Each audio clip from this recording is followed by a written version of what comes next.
नमस्कार. मी डॉक्टर रजनी पत्की. श्री विष्णू पुराण प्रथमांश 5वा अध्याय. मैत्रेय म्हणाले, हे द्विजराज, सर्गाच्या सुरुवातीला भगवान ब्रह्मदेवाने पृथ्वी, आकाश आणि जल यामध्ये राहणारे देव, ऋषी, पितृगण, दानव, मनुष्य, तिर्यक आणि वृक्ष वगैरे ज्या प्रकारे यांची रचना केली, तसेच गुण, स्वभाव आणि रूप असणाऱ्या जगताची रचना केली ती आपण मला सांगावी. श्री पराशर म्हणाले, हे मैत्रेय, भगवान ब्रह्मदेवाने ज्या प्रकारे या सर्गाची रचना केली ती मी तुला सांगतो. तू सावध चित्ताने ऐक. सर्गाच्या सुरुवातीला ब्रह्मदेवाने पूर्ववत सृष्टीचे चिंतन केले. त्यामध्ये त्यांनी पूर्वीचं लक्षात आणण्याचा प्रयत्न केला, म्हणून सुरुवातीला तमोगुणी सृष्टीचा आविर्भाव झाला. त्याने प्रथम अज्ञान म्हणजे तम, मोह, महामोह म्हणजे भोगेच्छा, तमिश्र क्रोध आणि अंधता मिश्र म्हणजे अभिनिवेश, म्हणजे तम, मोह, महामोह, तमिश्र आणि अंधता मिश्र या नावाची 5 प्रकारची अविद्या उत्पन्न झाली. त्यानंतर त्यांनी ध्यान केल्यानंतर ज्ञानशून्य आणि आतून बाहेरून तमोमय किंवा जड असे नग म्हणजे पर्वत, त्यानंतर वृक्ष, गुल्म, लता, विरुद्ध, तृण या प्रकारचं 5 प्रकारचं सर्ग निर्माण झाला. तर वृक्ष, गुल्म, लता, विरुद्ध, तृण हे सगळं वृक्षवेलींचं वर्णन आहे. वृक्षामध्ये ज्याला फळं फुलं कायमस्वरूपी येतात, दरवर्षी येतात, असे मोठे मोठे वृक्ष असतात. आंबा वगैरे, फणस, असं चिकू वगैरे. गुल्म हे एकदाच येतात फळं त्याला, आणि नंतर त्या वनस्पती नाहीशा होत्या. ज्वारी, बाजरी वगैरे, भाजी, मेथी वगैरे असतं ते. लता म्हणजे वेली. विरुद्ध जी आहे ती छोटी झुडपं असतात, तगरी वगैरे सारखी. आणि तृण म्हणजे गवत. याला भागवतामध्ये स्थावरसृष्टी असं म्हटलेलं आहे. त्याच्यामध्ये जे पर्वत आहेत ते आपण मागच्या वेळी बघितलं की भगवान नारायणाने वराह रूपामध्ये पर्वतांची स्थापना केली, त्यामुळे त्यांना मुख्य सर्ग असं म्हटलं जातं.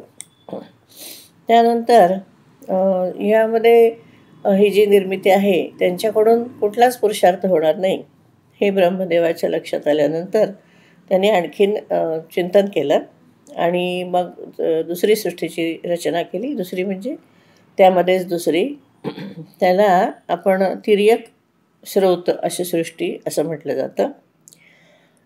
हे तिरपं चालणारं आणि पशु पक्षी या नावाने प्रसिद्ध आहे.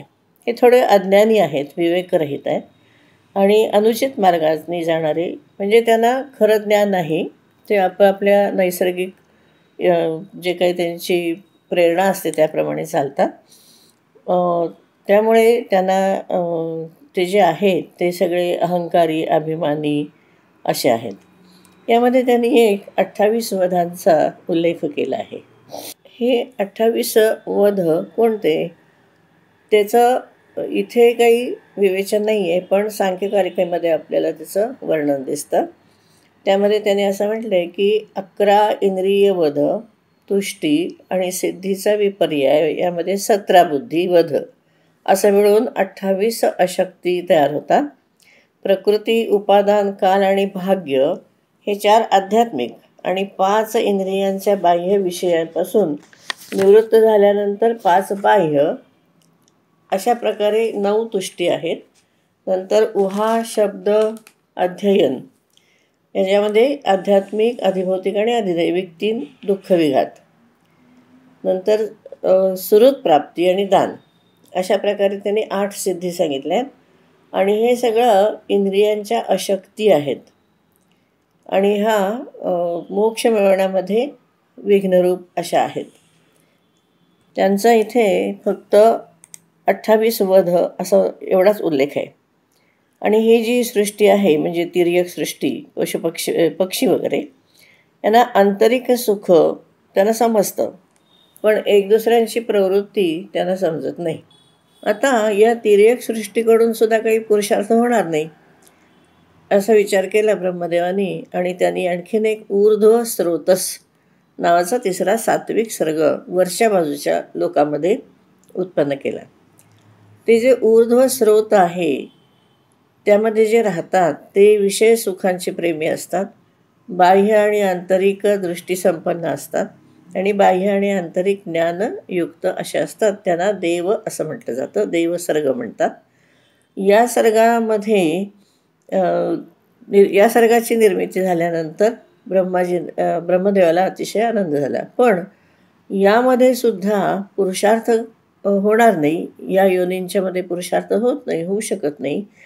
म्हणून त्यांनी असा विचार केला की चांगले उत्तम साधक ज्यामध्ये निर्माण होतील अशी एक निर्मिती आपण करावी.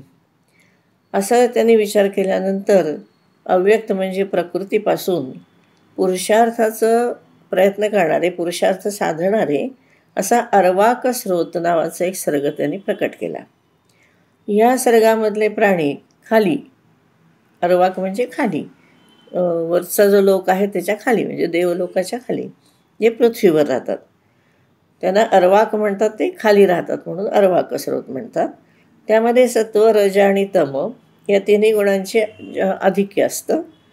नंतर त्यामुळे काय होतं, ते दुःख बहुल असतात, क्रियाशील असतात आणि बाह्य आणि आभ्यंतर ज्ञान त्यांना प्राप्त होतं. या सर्गामध्ये जे प्राणी आहेत त्यांना मनुष्य असं म्हटलं जातं. हे मुनिश्रेष्ठ, अशा प्रकारे मी तुला 6 सर्ग आत्तापर्यंत सांगितले. महत्त्व जे आहे तो ब्रह्मदेवाचा पहिला सर्ग आहे. दुसरा सर्ग तन्मात्रांचा आहे, ज्याला भूतसर्ग म्हणतात. तिसरा वैकारिक सर्ग आहे, जो इंद्रिय वगैरे ज्याच्यामध्ये आहेत असा. आणि हे सगळे बुद्धिपूर्वक उत्पन्न झालेले प्राकृत सर्ग आहेत. यातला चौथा मुख्य सर्ग आहे. पर्वत, वृक्ष वगैरे या मुख्य सर्गाच्या अंतर्गत येतात. 5वा जो तिर्यक स्रोत सांगितला त्यामध्ये किडे, पतंग वगैरे राहतात. 6वा ऊर्ध्व स्रोत जो आहे तो देवसर्ग आणि 7वा अर्वाक स्रोत म्हणजे मनुष्य सर्ग. 8वा जो आहे तो अनुग्रह नावाचा सर्ग आहे. हा सात्विक आणि तामसिक आहेत. आता हे 5 वैकृत म्हणजे विकारी सर्ग आहेत आणि पहिले 3 प्राकृत सर्ग आहेत. 9वा एक सर्ग आहे, त्याला कौमार सर्ग म्हणतात, जो प्राकृत आणि वैकृत आहे. अशा प्रकारे सृष्टी रचनेमध्ये जगदीश्वर प्रजापतीने प्राकृत आणि वैकृत नावाचे जगताचे मूलभूत 9 सर्ग हे तुला मी सांगितले. आणखीन तुला काय ऐकायचं आहे? मैत्रेय म्हणाले, हे मुने, तुम्ही मला हे देवादिकांचे सर्ग संक्षेपाने सांगितलेत, पण हे मुनिश्रेष्ठ, मी आपल्या मुखकमलातून विस्तारपूर्वक याबद्दल ऐकण्याची इच्छा करतो. पराशर म्हणाले की हे मैत्रेय, संपूर्ण प्रजा ही आपल्या पूर्वीच्या शुभाशुभ कर्मांनी युक्त आहे. प्रलयकालामध्ये सगळ्याचा लय झाला की ते त्यांच्या संस्कारासह मुक्त होत नाहीत, म्हणजे संस्कार त्याच्यामध्ये राहतात जसे आहेत तसे. हे ब्रह्मदेवाने सृष्टिकर्माने म्हणजे ते सृष्टिकर्म करण्याला प्रवृत्त झाल्यावर देवतांपासून स्थावरपर्यंत 4 प्रकारची सृष्टी जी निर्माण केली ती मनोमय सृष्टी असं तिला म्हटलं जातं. धन्यवाद.